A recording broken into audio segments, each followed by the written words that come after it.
Jadi bulan Maret kemarin, rumah lansia yang berumur 70 tahun itu diamuk massa karena dituduh melihara begu ganjang yang dipakai untuk mensantet tetangganya.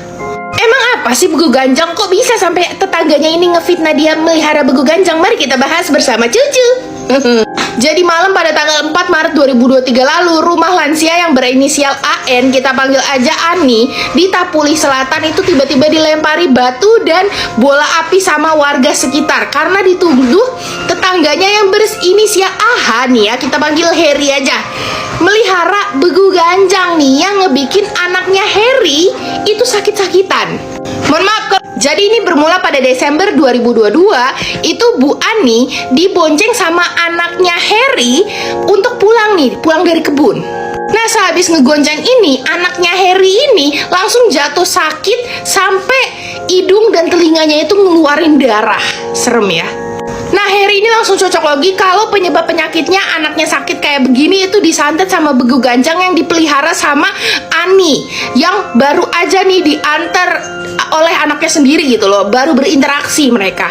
Apalagi sebelumnya ternyata keluarga Ani dan Harry ini emang punya konflik. Nah, dari sini juga sebenarnya akar perfitnahan itu ada ya, karena mereka sebelumnya emang punya konflik. Polisi pun akhirnya sampai turun tangan untuk ngusut masalah ini. Dan ternyata itu terbukti keluarganya Ani ini nggak punya begu ganjang dan itu hanya fitnah dari keluarganya Harry. Nah, terus kalian tanya apa sih begu ganjang itu? Sini kita bahas. Jadi begu ganjang ini sebenarnya hantu yang masih ditakuti sama orang Sumatera karena identik sama media pengiriman santet. Dia ini punya energi yang negatif banget sampai bisa mencelakakan manusia.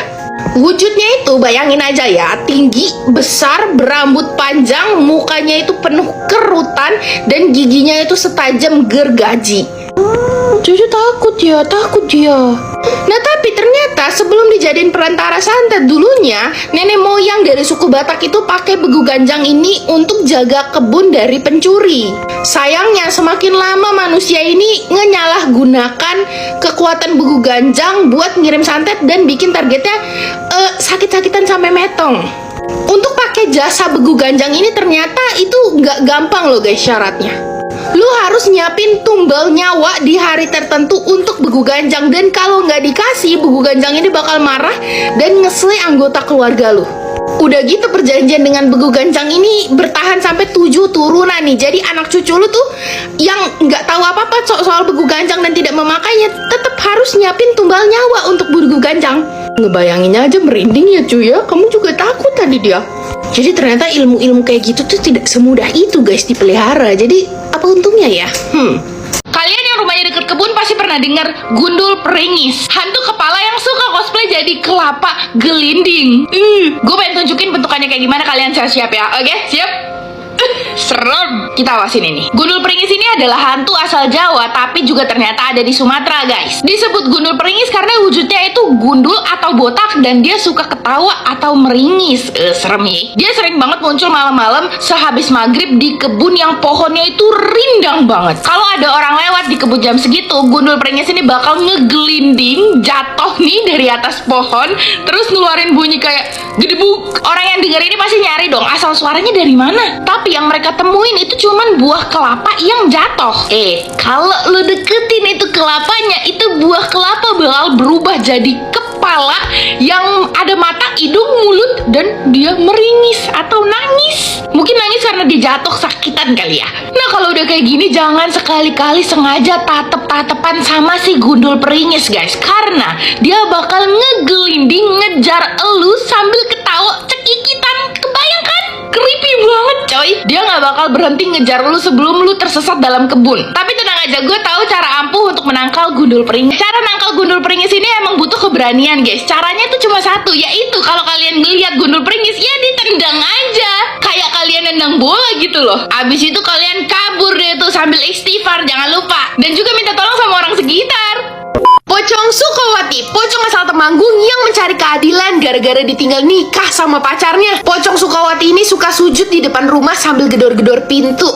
Serem. Dulu waktu tahun 1975 di Temanggung, Jawa Tengah, ada satu cewek cantik kembang desa bernama Sukowati. Dia biasa dipanggil Wati dan hidupnya tuh cuma berdua sama neneknya guys, yang sakit-sakitan saat itu. Selain cantik, Wati ini dikenal ramah, sopan, jadinya banyak banget cowok yang suka sama dia. Tapi semua cowok ini ditolak sama Wati karena Wati sebenarnya diem-diem udah pacaran sama cowok yang bernama Bondan. Sayangnya neneknya Wati ini nggak ngerestuin hubungan Bondan sama Wati karena kakeknya Bondan itu musuhan sama kakeknya Wati sebenarnya. Tapi meskipun begitu, Bondan sama Wati ini masih tetap berhubungan tanpa sepengetahuan neneknya. Sampai di akhir tahun 74, Wati ini dikagetin dengan kabar kalau Bondan tiba-tiba nikah sama cewek lain tanpa sepengetahuan dia. Padahal Bondan itu udah janji nikahin Wati yang posisinya Wati saat itu Hamidun, anaknya si Bondan guys. Di sini Wati merasa terhianati dan depresi sampai akhirnya dia sering ngurung diri di rumah. Singkat cerita, di pertengahan tahun 75,